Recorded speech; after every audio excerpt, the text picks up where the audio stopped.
जय हिंद। सबसे पहले इनकम टैक्स के डर की बात करूंगा। इनकम टैक्स का डर अगर पंजाब में खत्म हो गया है तो खुशखबरी ये है कि पंजाब में इनकम टैक्स की आज की डेट में जो कलेक्शन है वो नेशनल एवरेज से डबल है। तो इसका मतलब कि अगर हम प्यार मोहब्बत से कुछ करते हैं, साथ मिलकर करते हैं और जोश से करते हैं और राष्ट्र निर्माण के लिए करते हैं तो वो शायद मुहिम सफल होती है। उसमें कानून व्यवस्था की और डर की, भय की शायद जरूरत नहीं पड़ती है। तो ऐसे ही आप लोग जो सारे गणमान्य बैठे हैं सामने, प्रतिष्ठित संपन्न लोग, वो इसी तरह इनकम टैक्स ज्यादा से ज्यादा भरते रहिए। अब मैं जो मुझे दो शब्द कहने को कहा गया है उस पे आऊंगा। सबसे पहले तो परम आदरणीय चोपड़ा साहब बैठे हैं स्टेज पे आज, परम आदरणीय स्पीकर साहब बैठे हैं स्टेज पे, और साथ में जनरल साहब बैठे हैं, मेजर जनरल साहब। और आपने देखा होगा कि इस पूरे आयोजन में परम आदरणीय चोपड़ा साहब हमें बीच में बिठाते रहे खुद, जबकि उनको बीच में बैठना चाहिए था। हमें एक बीच में बिठाकर खुद एक साइड में बैठे रहे। मैं सोचता रहा इसके पीछे क्या हो सकता है। तो एक जो संरक्षक होता है वो जिसकी रक्षा करनी होती है उसको बीच में बिठाकर, बीच में रख के, और जो बॉर्डर होता है, जो दायरा होता है उस पे होता है। तो चोपड़ा साहब का जो संरक्षण नोबेल फाउंडेशन के लिए, उनका जो आशीर्वाद हम लोगों के लिए है, शायद ये उसी का द्योतक है कि वो हमेशा अपने आप को अवार्ड से दूर, बीच से दूर, साइड में बैठे रहे। आज माँ दुर्गा की नवरात्रे का प्रारंभ हो रहा है और आज माँ दुर्गा के दो रूप यहाँ पे नजर आए हैं। पहला रूप तो है या देवी सर्वभूतेषु विद्या रूपेण संस्थिता नमस्तस्यै नमस्तस्यै नमस्तस्यै नमो नमः। और दूसरा रूप जो बच्चों ने प्रस्तुत किया आज स्टेज पे, और जो रूप धीरे धीरे नोबेल फाउंडेशन के द्वारा उभर रहा है, वो है या देवी सर्वभूतेषु शक्ति रूपेण संस्थिता नमस्तस्यै नमस्तस्यै नमस्तस्यै नमो नमः। इन्हीं दोनों रूपों का सम्मिश्रण यहाँ पे इस सभागार में आप देखेंगे कि पिछले 3.5 घंटे से हर रो के पास नीली साड़ियों में, जिन्हें हम नील परियां कहते हैं, वो खड़ी हैं अगाध और पूरे प्रोग्राम को मैनेज कर रही हैं। और ये नील परियां हमारे देश की निर्मात्री हैं, हमारे बच्चों के भविष्य की निर्मात्री हैं। और एक बहुत पुराना गाना है जो एक समाज सेवक हैं, उनको जब भी मैं फोन करता हूं तो उनकी रिंगटोन ये है, दीप से दीप जलाते चलो, प्रेम की गंगा बहाते चलो, राह में आए जो दीन दुखी उसको गले से लगाते चलो। तो आज ये लगा कि राह में जो आए जो दीन दुखी की डेफिनेशन थोड़ी सी बदल गई। जो गरीब है, जो स्लम में रहता है या जिसको आर्थिक मुश्किलें हैं, वो दीन दुखी नहीं है। कई बार हम बहुत संपन्न, बहुत आराम से रहने वाले लोग भी दीन दुखी होते हैं। और जिनमें ताकत होती है, मन की ताकत, विश्वास की ताकत, वो कई बार हमें अपने परफॉर्मेंस से गले लगाकर और हमें इंस्पायर करते हैं, हमें सुकून देते हैं। और आज के ये जो स्वाभिमान अवार्ड के विजेता हैं वो इस बात को दर्शाते हैं। और मेरे मन में ये बात आई कि शायद इनके लिए स्वाभिमान अवार्ड सही शब्द नहीं है, इनके लिए एक नया शब्द शायद कॉइन करना पड़ेगा और उसको हम कहेंगे मानवाभिमान अवार्ड। पूरे मानव के अभिमान को प्रतिष्ठित करने वाले ये लोग हैं। और उनमें एक खास मेरे दिल के बहुत नजदीक है, और उसको कहा गया 2 शब्द कहने को, तो उसने सिर्फ 2 शब्द ही कहे, थैंक यू कह के वो चला गया। और उसका नाम है, वहां पे हंस रहा है, उसका नाम है गुरमेज। गुरमेज एक ड्राइवर है, ड्राइवर नहीं, वो सारथी है। और उसने पिछले 1 महीने में अमृतसर के डिस्ट्रिक्ट में 100 से ज्यादा स्कूलों में वर्टिकल गार्डन लगाए हैं।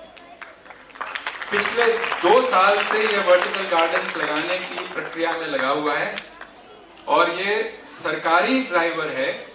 और क्योंकि उसका जो बॉस है वो कहीं आजकल और उसको एडिशनल चार्ज मिला हुआ है तो वो फ्री रहता है, तो अपने फ्री काम में वो ताश नहीं खेलकर और लोगों से गप्पे नहीं लगाकर वो स्कूलों में जा जाकर वर्टिकल गार्डन लगाता है। और अमृतसर जिले में 200 के आसपास वर्टिकल गार्डन्स लगे हैं, जिसका श्रेय इस गुरमेश को जाता है। और सबसे खास बात यह है कि अगर मुझे कोई सम्मान मिलता तो मैं सोचता कि सारा सम्मान मैं अपने पास समेट लूं, शेयर नहीं करूं किसी से। उसने मुझे कहा कि सर मैं अपने साथ अपना एक साथी लेकर आऊंगा, वो भी ड्राइवर है, जो जब भी मैं फ्री नहीं रहता हूं तो वो जाकर गार्डन लगाता है और वो उसके साथ बैठा हुआ है। आप दोनों एक बार खड़े हो जाओ तो सब लोग आपके लिए तालियां बजाएंगे। तो ये दीप से दीप जलाने वाली बात हुई। सीढ़ियां उन्हें चाहिए जिन्हें छत पर पहुंचना है। मेरी तो मंजिल है आसमान, अपना रास्ता मुझे खुद बनाना है। और ये नोबल फाउंडेशन के बच्चे जो काम कर रहे हैं, जिस तरह उन्होंने अपने आप को सुधारा है, अपने परिवारों को सुधारा है, और इसको रिवर्स एजुकेशन बोलते हैं कि अपनी जिंदगी में तहजीब, संस्कार और सीख लेकर वो अब घर जाकर अपने पेरेंट्स को कहते हैं कि हमें भी घर ऐसा ही साफ रखना है, सुरक्षित रखना है जैसा हमारा स्कूल है। तो नोबल फाउंडेशन से जिन लोगों को आज अवार्ड से नवाजा गया है, मेरे हिसाब से ये दीप से दीप जल रहा है। और जिन लोगों ने वहां पर जिनकी कमाल की बात हुई, मेजर जनरल साहब ने कहा, मैं उसको बिल्कुल डिक्टो करता हूं, उसको सपोर्ट करता हूं, उसका समर्थन करता हूं और ये कहता हूं कि हम सब की ये रिस्पॉन्सिबिलिटी है कि हम सब दीप से दीप जलाएं। और मेजर जनरल साहब को मैं ये बताना चाहूंगा कि ये जो बच्चे सामने बैठे हुए हैं नोबल फाउंडेशन के, इन लोगों ने पिछले 1 साल में कम से कम 10,000 कार्ड्स बनाकर जवानों के लिए दिवाली, 26 जनवरी, रिपब्लिक डे और इंडिपेंडेंस डे को भेजे हैं। और पंजाब और आसपास के हरियाणा, हिमाचल और जम्मू कश्मीर, वहां के बच्चों ने इस 15 अगस्त को 4 लाख कार्ड्स बनाए थे जवानों के लिए। और वो कार्ड्स द्रास वैली में, असम में और राजस्थान तक वो जवानों के पास गए। कुछ यूनिट्स ने हेलीकॉप्टर से इन कार्ड्स को एयर ड्रॉप किया, मेजर जनरल साहब। और एक कमांडिंग अफसर ने हमें ये कहा कि जब सियाचिन पे मेरा सोल्जर जाता है ड्यूटी करने को, तो अपनी वो यूनिफॉर्म पहन के, अपनी जैकेट पहन के और फिर बच्चे का लिखा हुआ कार्ड अपनी जेब में डालता है और साथ ले जाता है कि वहां अकेलेपन में उसको ये कार्ड सपोर्ट करेगा कि कहीं कोई बच्चा मेरे लिए देश का सोच रहा है। तो ये स्कूल से सरहद तक की का जो सिलसिला है, स्लम टू स्कॉलर का जो सिलसिला है, जो ये अपने नोबल के बच्चे प्रूव कर रहे हैं, हमारी जवाबदेही ये बनती है कि हम सब मिलकर इन दियों को और बढ़ाते रहें, जिससे कि कल हमें इस तरह के स्कूलों की जरूरत नहीं पड़े कि क्लास 5 तक आकर बंद हो जाए। आप सबने मुझे, खास करके आदरणीय चोपड़ा साहब ने, आदरणीय स्पीकर साहब ने अपने साथ इस स्टेज पे जगह दी, मुझे बोलने का मौका दिया, आप सबके साथ 2 बातें शेयर करने का मौका दिया। आप सबका बहुत बहुत धन्यवाद। और ये मानवाभिमान जो अवार्ड्स हैं, इसका ओहदा हमें बढ़ाना है ये करके कि हम सबको हर रोज कुछ न कुछ एक अच्छा काम करना है। रोज एक अच्छा काम करेंगे, उससे समाज सुधरेगा। एक लड़ाई जो जनरल साहब के जवान लड़ रहे हैं सरहदों पे, और दूसरी लड़ाई हमारी यहाँ पे दिमाग में है और हमारे दिल में है, जो हमें अपने समाज को सुधारने की लड़ाई है। और उस पे जो नोबल फाउंडेशन के जो नील परियां काम कर रही हैं। और यहाँ पे एक और खास बात है कि पूरे नोबल फाउंडेशन में 129 नील परियां हैं जो करीब 4,500 बच्चों को पढ़ा रही हैं। और अकेला एक स्तंभ है यहाँ खड़ा, एक अकेला मेल पुरुष है वो Shri Sharma ji, he is badly outnumbered by ladies, but he is a part of the team. He is the driving force.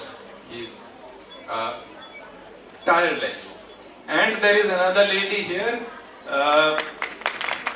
Madam Meenakshi Sharma.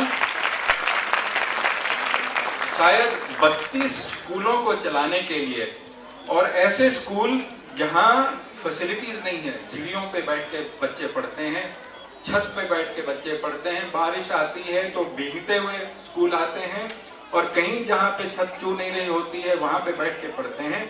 इस तरह के 32 स्कूलों को अगाध रूप से चलाना एक, मेरे हिसाब से IIM या किसी भी मैनेजमेंट इंस्टीट्यूट के लिए एक स्टडी का सब्जेक्ट होना चाहिए कि इस तरह की फैसिलिटी, इस तरह की कंडीशंस में, इस तरह के स्कूल और इस तरह की टैलेंट जो हमने देखी यहाँ स्टेज पे, वो कैसे बनाई जा रही है। और ये जो नील परियां हैं, ये सब मिलके, सब छोड़कर बच्चों के समाज को सुधारने के लिए किस तरह से लगी हुई हैं। ये एक स्टडी का ही नहीं, ये एक रेप्लिकेशन का और बढ़ाने का एक जरिया होना चाहिए। क्योंकि आज लुधियाना में शर्मा जी हमें बताते हैं कि 35,000 बच्चे ऐसे हैं जो जिनको स्कूल की फैसिलिटी नहीं है, जो अपने माइग्रेंट लेबर के बच्चे हैं, और इन सबको हमें शिक्षा दिलानी है, और ये हमारी मंजिल होनी चाहिए। एक बार फिर आज जिन्होंने अवार्ड जीते उनको बहुत बहुत बधाई। उनको देखकर और लोग उनके जैसे काम करें। आप सबको बहुत शुभकामनाएं, बहुत बहुत धन्यवाद, और नोबल फाउंडेशन की नोबिलिटी बढ़ती रहे और पूरे देश में, पूरे विश्व में फैले, ये मेरी शुभकामनाएं आपके लिए। बहुत बहुत धन्यवाद।